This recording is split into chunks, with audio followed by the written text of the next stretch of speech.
Donc, l'énoncé dit s'il faudrait, après votre fork, si on vous demande d'ajouter l'appel de exe, je crois que c'est quel exe? Exe avec L. Donc, avec exe, vous pouvez passer le nom de votre programme. Supposons que ceci, c'est, par exemple, votre TP 1.5. Et là, vous passez en paramètre. En fait, l'exécutable, pour moi, si c'est celui de je vais mettre .exe. Si c'est celui vous mettez juste votre exécutable, suivi du nom de votre exécutable. Et puis, si vous avez les arguments, vous les mettez. Si le dernier argument doit toujours se terminer par nul. Donc, si vous utilisez une variante de exe qui prend un tableau d'arguments, n'oubliez pas d'ajouter nul dans le dernier argument. C'est-à-dire que si je passe plutôt un tableau, par exemple, si je passe un tableau, après avoir passé tous les paramètres,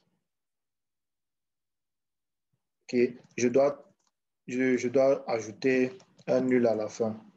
N'oubliez pas d'ajouter le nul à la fin de vos paramètres. Donc, nous, on n'a aucun. On va mettre tout simplement nul. Si vous ajoutez un exe comme ça et que votre TP s'appelle TP15, on va se retrouver dans une boucle infinie parce que quand ce code va s'exécuter, arrivé sur exe, on sera en train de réexécuter le même code encore. On repart. Donc, ça veut dire qu'on aura une boucle infinie parce qu'on a un appel récursif, donc un programme qui s'appelle lui-même. On aura une situation de boucle infinie.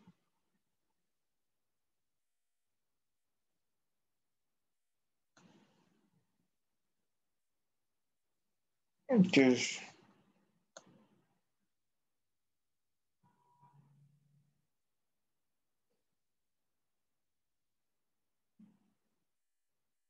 L'autre TP, en fait, puisque si vous avez Linux, vous essayez de faire ces exemples où vous mettez des exe entre les forks et vous voyez ce qui va se passer. Ici, en fait, le et, ça veut dire que si la condition est vraie. Donc, si cette condition est vraie, alors il faut exécuter ce code. C'est-à-dire le et commercial. Ça, c'est là. Donc, si cette condition est vraie, et nous savons que cette condition sera vraie si seulement nous sommes dans le processus pair. Parce que dans le processus fils, ceci renvoie à 0. Donc, du coup, ce qui va se passer avec ça, c'est que le père va créer un processus fils. Ensuite, il va créer un autre processus fils. Donc, ce code revient à écrire if fork est différent de 0, then if fork est différent de 0. Donc, on se retrouve avec deux processus fils créés par le père. C'est parce que ça dit que cette instruction-ci revient à créer deux processus fils. Par contre, celui-ci, c'est la situation où nous avons le père va créer le premier processus. Ensuite, puisque c'est un ou, n'est-ce pas, le fils. Qu'est-ce qui se passe là? Je crois que là, il faut peut-être l'écrire pour savoir ce qui se passe là. Le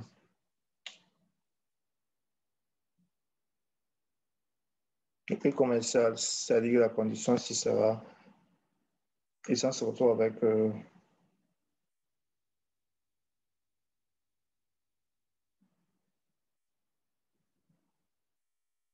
Bon, je crois qu'on peut essayer de saisir ça et faire des get PID à la fin pour savoir combien de processus en tout qui sont créés.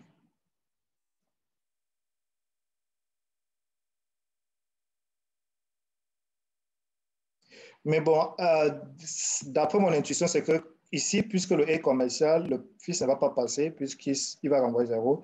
Ici, c'est un ou, donc le père va créer le premier processus fils et le premier processus va créer un autre processus fils. On se retrouve ici avec un père qui crée un processus fils et un fils qui crée son propre fils. Okay? Donc là, on se retrouve en tout avec trois processus, dont deux sont des fils. Okay?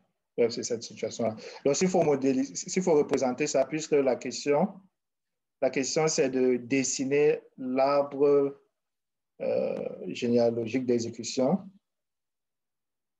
S'il faut représenter ça, pour le premier exercice, vous allez avoir le père qui va en première position créer un processus fils. Ensuite, c'est lui qui crée le deuxième.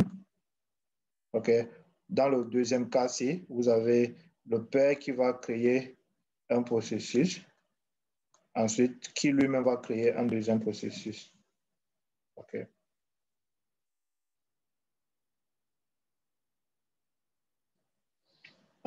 Ça, c'est pour ce cas-ci.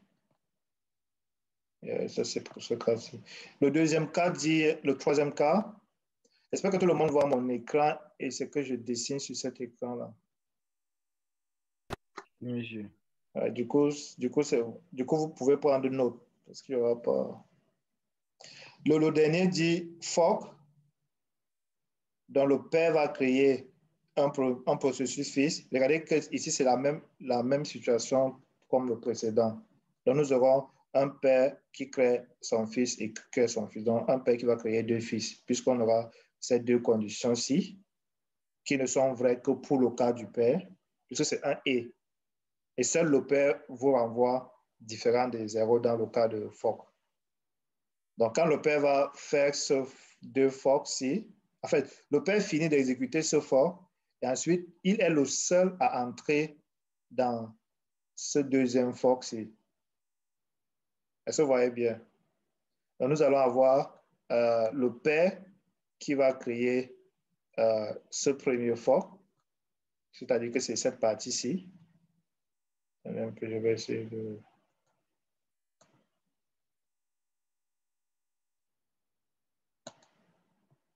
Donc, nous avons ici, c'est cette première partie-ci qui est représentée par le rouge. Et il est le seul à entrer ici. Donc, du coup, le deuxième processus qui est créé est toujours créé par le processus père, puisque nous avons utilisé un et. Et là, le et n'est vrai que lorsque votre condition ici. Donc, c'est le père qui va passer pour l'exécution du deuxième. C'est-à-dire que j'aurai donc toujours le père qui va passer ici, puisque le fils ne pourra pas traverser le et, puisque lui, il a renvoyé 0. Donc, du coup, qu'est-ce que le père va faire? Il va créer ce fork, mais après avoir créé ce fork, ouais, c'est le fils qui résulte de ce fork-là qui va créer un autre processus fils. OK, ici. Donc, j'aurai cette partie-là qui sera créée maintenant par le fils. Donc, bref, c'est... Donc, on aura en tout combien de processus? 1, 2, 3, 4. Ici, on a 3. Ici, on en a 3. Est-ce que tout le monde a compris? Donc, mais si vous avez des difficultés, vous pouvez saisir ça. Et quand vous saisissez, vous faites les get PPID. Attendez, je vais tester le dernier là. Nous allons tester ça.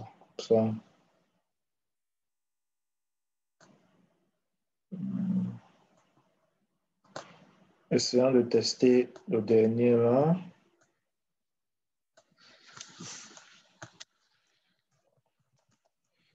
Pourquoi vous avez une idée de comment vous pouvez tester ça?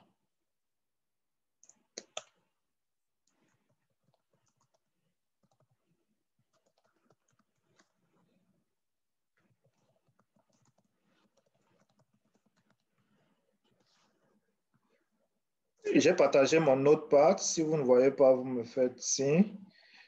Donc, j'ai partagé mon notepad et je suis en train de vouloir tester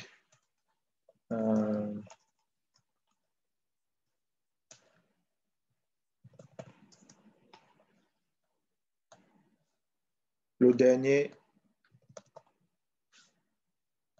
exercice. Donc, nous avons un premier fork et après un deuxième fork ou un troisième fork. Donc, vous pouvez faire un printf. Et dans ce printf, vous allez dire PID %D et pair %D. Get PID et get PPID. Nous avons dit pour avoir le pair, il suffit de faire get PPID. C'est l'exercice numéro TP exo 15.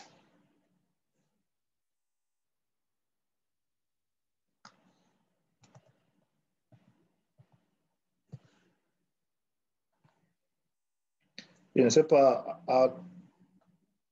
le numéro que cela correspond chez vous parce que c'est un TP que j'ai dû retirer.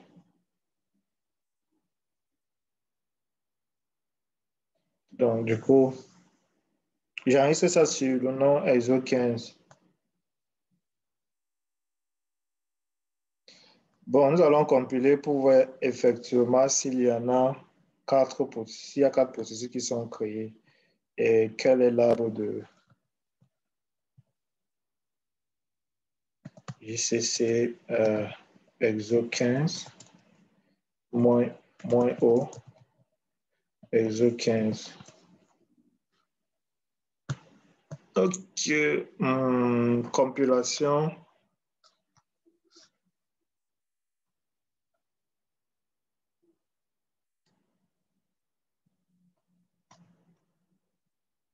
Donc, une fois que vous savez comment ces processus sont créés, le prochain chapitre va porter sur la communication, cette fois-ci en utilisant les tubes.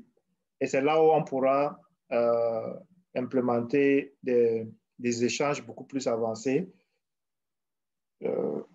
Par exemple, un jeu, où l'idée c'est quoi? C'est d'avoir des joueurs qui vont jouer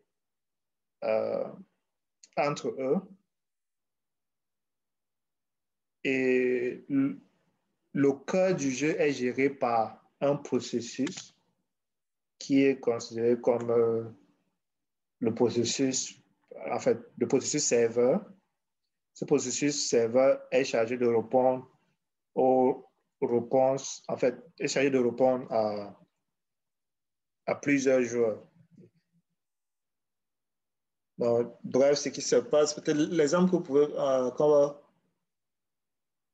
on aura quelques TP qui vont être beaucoup plus complexes, et puis bref, et je pourrais vous demander de réaliser un jeu où le traitement du jeu est effectué par un processus et chaque joueur est représenté par un différent processus. Donc, ça veut dire que quand un joueur joue, il envoie son coup au processus pair. Le processus pair va faire tous les traitements qu'il a à faire et il renvoie à tous les joueurs l'état du jeu actuel. Donc, le prochain joueur va jouer et ensuite, il envoie son coup au père. Le père fait des calculs et en fonction de l'état du jeu, il renvoie la prochaine action aux différents joueurs. Donc, du coup, les différents joueurs peuvent jouer sur différents terminals. Okay. Premièrement, on va faire ça sur les tubes. Les tubes sont implémentés sur la même machine. Et si vous voulez différentes machines, vous pouvez utiliser les sockets. Okay. Où la communication va se faire à travers des sockets. Donc, il y aura deux parties. La première partie va porter sur la communication entre des processus sur la même machine et l'autre va porter sur les processus sur différentes machines. Là, la communication va se faire à travers le réseau. Et il y a un processus principal qui se charge de répondre à chaque autre processus. OK, là, vous avez le résultat de l'exécution de notre fork. On avait 3 forks. Et regardez combien de processus ont été créés. Effectivement, 4 processus. Et je vous avais expliqué la fois dernière pourquoi est-ce qu'il y a eu affichage de l'invite de commande quand bien même nos processus n'étaient pas terminés. tout simplement parce qu'on n'avait pas fait des waits. Rappelez-vous que si on ne fait pas un wait, le père ne va pas attendre la fin de son fils. Et du coup, lui va estimer qu'il a fini, il va remettre la main à l'invite de commande. Or, le processus est toujours en train de s'exécuter. Le processus va donc renvoyer ceci.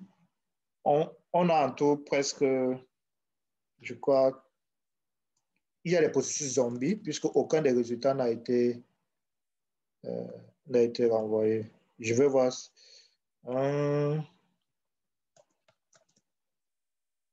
Est-ce que ça marche? En fait, ce que je veux dire, c'est que normalement, puisqu'on n'a pas récupéré ça, ces processus sont zombies. Et comme ils sont zombies, le processus 1 va les récupérer et va la terminer. Donc, on a ce processus qui est 1486. Son père, c'est 1485. Vous voyez, le processus 1485, son père, c'est 1406. Et le processus 1487, son père, c'est 1. C'est-à-dire que le premier processus qui a été créé, c'est ce processus. Ce processus 1487 a été créé par le processus primitif, qui est le processus 1. Dans le premier processus, c'est le processus 1487. Ce processus 1487 a créé le processus 1488. C'est ça ici, puisque nous avons son père, c'est 1487. Donc, le père a créé 1488. Et qu'est-ce qui s'est passé là? Pourquoi on n'a plus 1488 quelque part?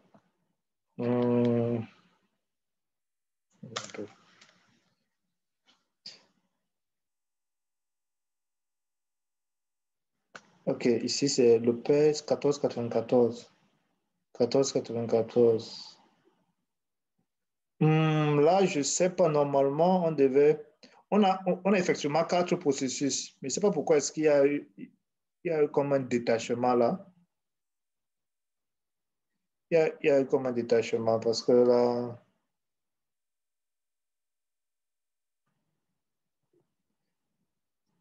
Bon, bref, si vous comprenez ce qui se passe là. Ça arrive souvent chez moi aussi, monsieur. Je ne sais pas comment on fait pour régler ça. Non, pour l'invite de commande, les waits peuvent résoudre ça. OK?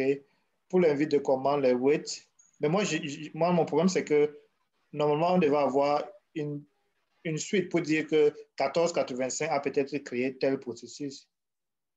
En fait, revenons un peu dans le code là. Pour éviter les retours à l'invite de commande, vous pouvez mettre des waits, mais vous ne savez pas combien de waits. Vous pouvez simplement dire while wait.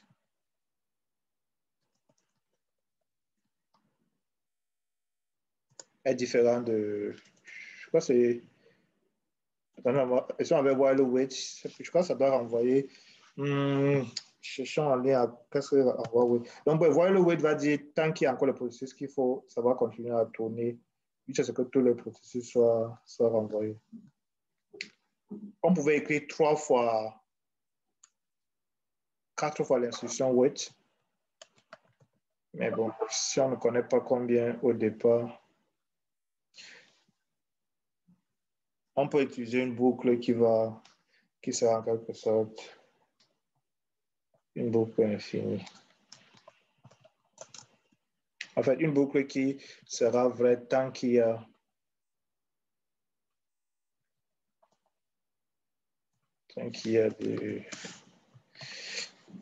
des processus fixes qui sont en train de s'exécuter.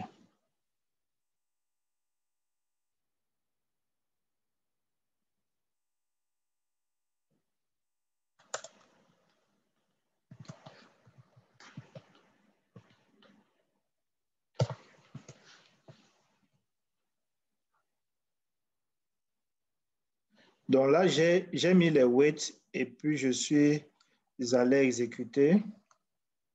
Quand vous mettez les waits et vous partez exécuter, vous voyez effectivement, ça ne revient pas à l'invite de commande tant que tous les processus pair ne sont pas, tous les processus n'ont pas fini l'exécution.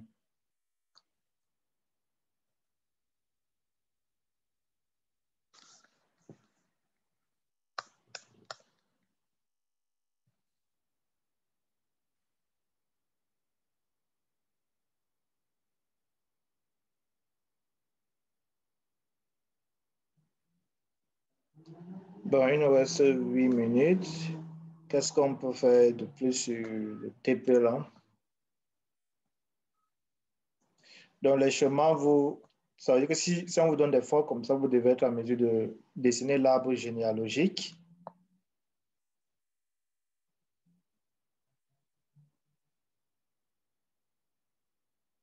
Ici, en utilisant la commande système, écrit un programme qui copie tous les fichiers .c dans un répertoire créé par l'Office. Vous pouvez appeler système. Dans système, vous passez la commande que vous souhaitez exécuter. OK. Maintenant, un système est différent des commandes exe. Vous pouvez vous pouvez chercher sur Internet quelle est la différence qui existe entre système et exe. En lisant, c'est-à-dire, exe est beaucoup plus léger par rapport au système. Parce que si vous mettez système va exécuter la commande, mais il charge complètement un nouvel environnement avec son interpréteur, ainsi de suite. Donc, il va charger complètement un nouvel interpréteur et puis tout ça. Tandis que exe utilise en quelque sorte parfois le contexte du programme actuel. Donc, mais ça ne réduit pas ce que peut faire exe. Donc, tout ce que le système fait, exe peut également le faire. C'est juste que exe est beaucoup plus léger que système. Donc, vous pouvez appeler système passant par paramètre la commande que vous souhaitez exécuter. Il va exécuter cette commande-là. Donc, ici, on vous demande de faire ça en utilisant système. OK. Pour copier les fichiers d'un dossier à un autre dossier, la commande sur Linux, c'est cp.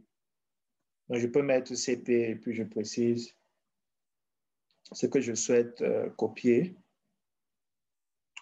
Le fichier de départ ainsi que les fichiers d'arrivée.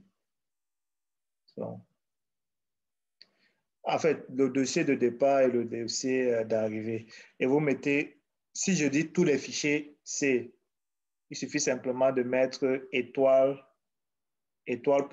Ça va correspondre à tous les fichiers qui se terminent avec l'extension .c. Non, je crois que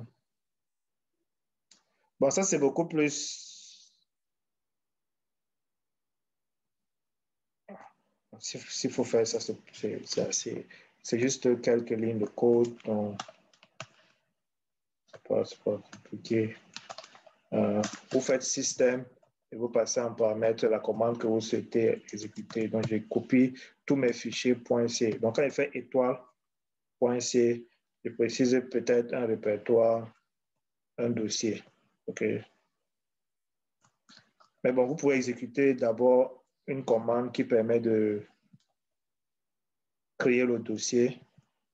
Pour ceux qui se connaissent, créer le dossier, c'est mkdir.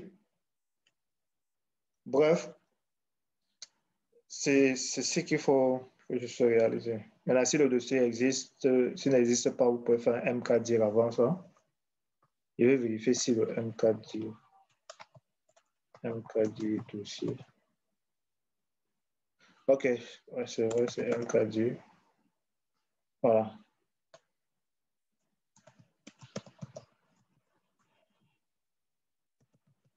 C'est make directory. Une fois que je fais make directory, ça va me créer un dossier dans le nom de ce dossier et je copie tous les fichiers .c vers ce dossier-là.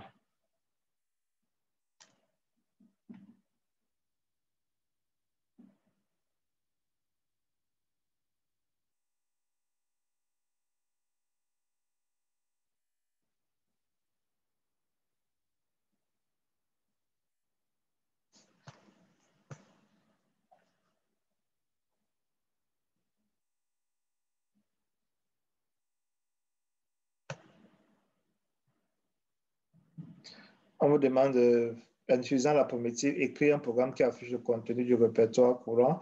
OK, là, si vous passez bin ls, nous avons fait ça la fois dernière.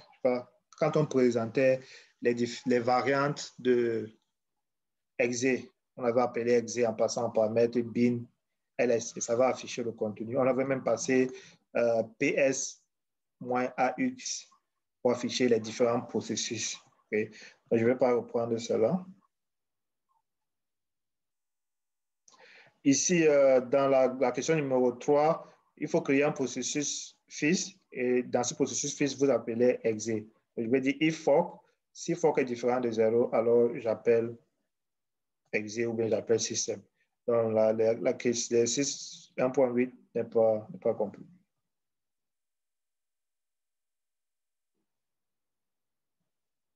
Cet exercice, nous l'avons réalisé dans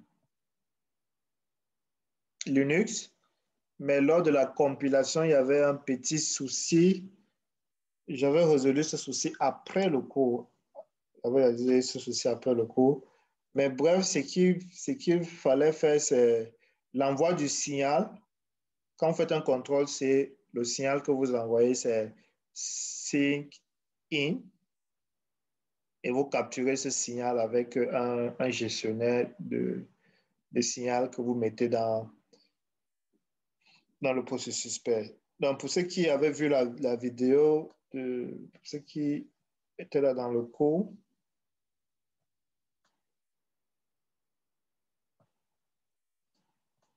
c'était... bon, OK.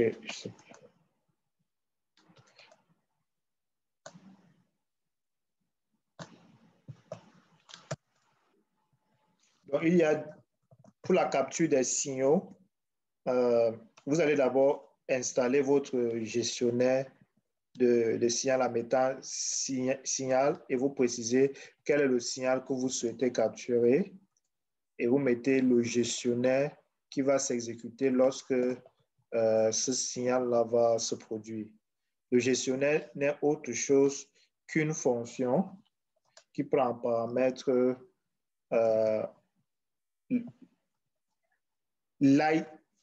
le numéro du signal. Bref, les signaux sont des int. Donc, du coup, votre gestionnaire sera juste une fonction qui prend en paramètre un int. Et ce gestionnaire va se déclencher lorsque ce signal sera reçu par votre programme. Okay. Et nous avons dit ce qu'il faut faire, c'est demander un mot de passe. Si le mot de passe est correct, alors vous terminez votre programme. Si le mot de passe n'est pas correct, vous dites que c'est incorrect et puis vous lui demandez de... votre programme continue à s'exécuter.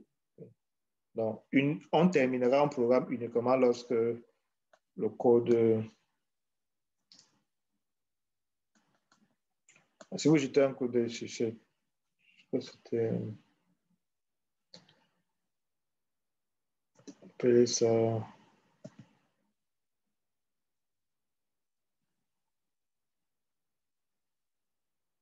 va appeler ça contrôle, OK? Contrôle.c.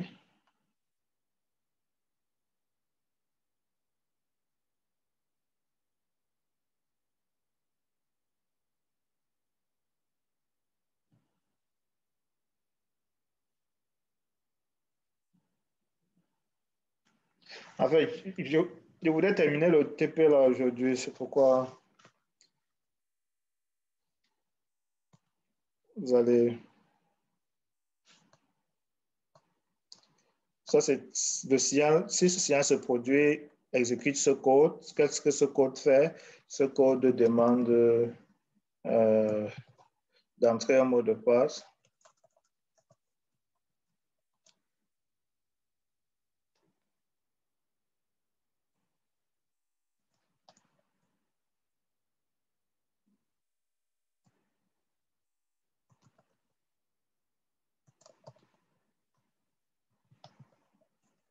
Et puis nous avons fait un scanf pour ceux qui se rappellent.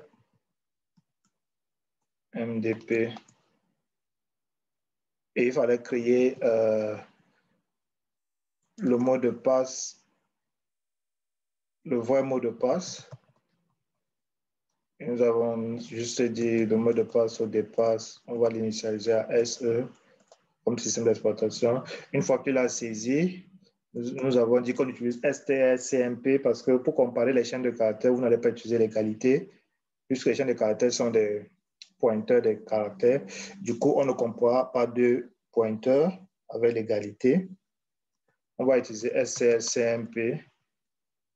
Si la chaîne saisie est bien égale au mot de passe, nous avons dit il nous renvoie 0 si c'est égal. Il nous renvoie inférieur à 0 si la première chaîne est inférieure à la deuxième. Et supérieur à 0 dans le cas contraire. Donc, si c'est égal à 0, nous devons réinstaller le comportement par défaut.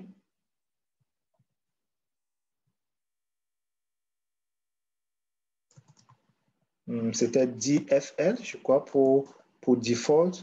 Après avoir réinstallé le comportement par défaut, on pouvait appeler kill. Qu'est-ce qu'il faut kill? Il faut kill en passant par mettre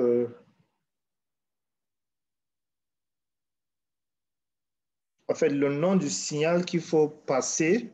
Le nom du signal, là, j'ai oublié. En fait, vous devez passer le nom du signal suivi du PID que vous souhaitez tuer, OK, kill. Et dans le cas où ce n'est pas correct, on avait demandé d'écrire mot de passe incorrect.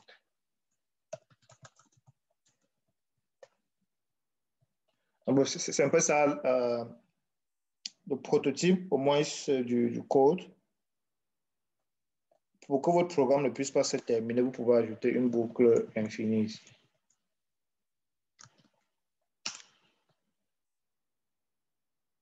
Et peut-être faire des slips de 2 secondes.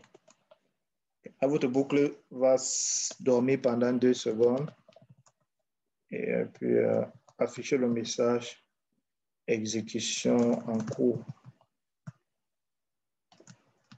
Donc, bref, l'idée, c'est de vous montrer qu'il est possible de capturer un signal, d'envoyer le comportement, l'action à réaliser lorsque ce signal est reçu. Ça fait que l'exécution sera interrompue lorsque le signal est reçu, parce qu'on va exécuter ce code. Lorsque ce code se termine, notre fonction se remet encore à s'exécuter. Par contre, si vous avez écrit un mot de passe correct, il va terminer le programme. C'est ce que Ctrl-C est censé faire.